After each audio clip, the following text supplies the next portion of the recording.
नमस्कार, मी आहे अँकर पूजा शर्मा आणि पाहत आहात प्रजाशाहीचा आवाज, जिथे सत्य बोललं जातं आणि प्रश्न सत्तेला विचारले जातात।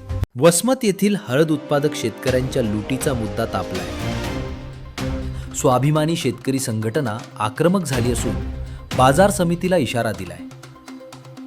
वजनात तफावत, खडी काट्यात अवैध कपात, लिलावात गैरप्रकार, कुप्पा पद्धतीनंतर चोरी काढली जाते, पेमेंटमध्ये विलंब, पैसे मिळायला 2 ते 3 महिने उशीर। या प्रकारांमुळे बाजारातील हळदीची आवक घटली असून शेतकरी इतर बाजारांकडे वळत आहेत, असा आरोप त्यांनी केलाय। येत्या 8 दिवसात कारवाई न झाल्यास वसमत मोंढा बंद आंदोलनाचा इशारा देण्यात आलाय। रामप्रसाद मगर, प्रजाशाहीचा आवाज, न्यूज प्रतिनिधी। आज सर्व शेतकरी बांधव आम्ही काही हळदीच्या विषयामध्ये शेतकऱ्याच्या समस्या होत्या। तर पहिली समस्या हे होती की खडी काट्यामध्ये 3 किलो कट्टी घेतली जायची आणि आम्ही तसं निवेदन दिल्यानंतर सभापती साहेबांनी सांगितलं की 3 किलो कट्टी कोण्याही शेतकऱ्याने द्यायची नाही किंवा कोणाची जर तक्रार असेल तर इथं ऑफिसला येऊन तक्रार करायची, ते नक्कीच आपल्याला मदत करतील असं त्यांनी स्पष्ट सांगितलेलं आहे।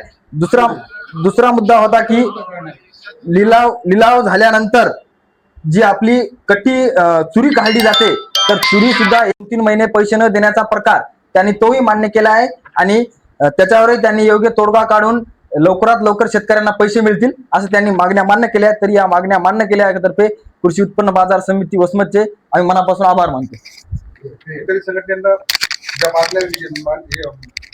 मार्केट कमिटीकडे जे मागण्या केल्या तर त्याच्यात मी 100% तुम्हाला सहकार्य करेन। ही एक संस्था शेतकऱ्यासाठी आहे आणि या मागण्या तुम्ही जे रास्त मागण्या केलेल्या आहेत त्याच्यात पहिली मागणी आहे खडी काट्याबद्दल।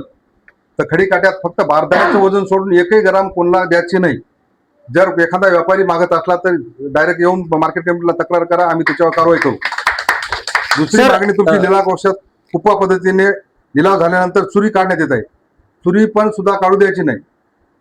जर कोणी एखादा व्यापारी चोरी काढत असला तर ती सुद्धा तक्रार आम्ही मार्केटला हे करा, आम्ही त्याच्यावर कायदेशीर कारवाई करू। तिसरा मुद्दा तुमचा हळद विकल्यानंतर शेतकऱ्यांना 2 ते 3 महिने पैसे मिळत नाहीत। असा कुठेही प्रकार नाही 3-3 महिन्याचा। तरी पण तुमची मागणी आहे तर तुम्ही एखाद्या शेतकऱ्याला जर पैसे नाही मिळाले तर त्याची सुद्धा आम्हाला तक्रार करा, कारण तुम्ही जे तक्रार केल्याच्या नंतर आम्हाला कळेल कोणाच्या काय अडचणी येत्या।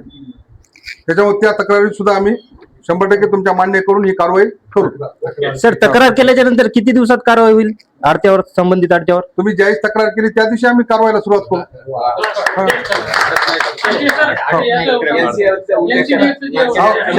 दुसरा मुद्दा काही मित्रांनी सांगितलं शेतकऱ्यांनी आपल्या की आडत घ्यायला आडते तर आडत तो आलेला 1ही रुपया आडत द्यायची नाही। जे आडत घेत असला तर त्याच्याकडून आमच्याकडे पावती आणा, लेखी तक्रार करा, 100% आम्ही त्याच्यावर कारवाई करू।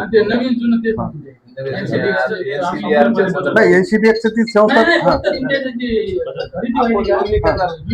याच्यात सांगायची काय करा, आम्ही करू सुद्धा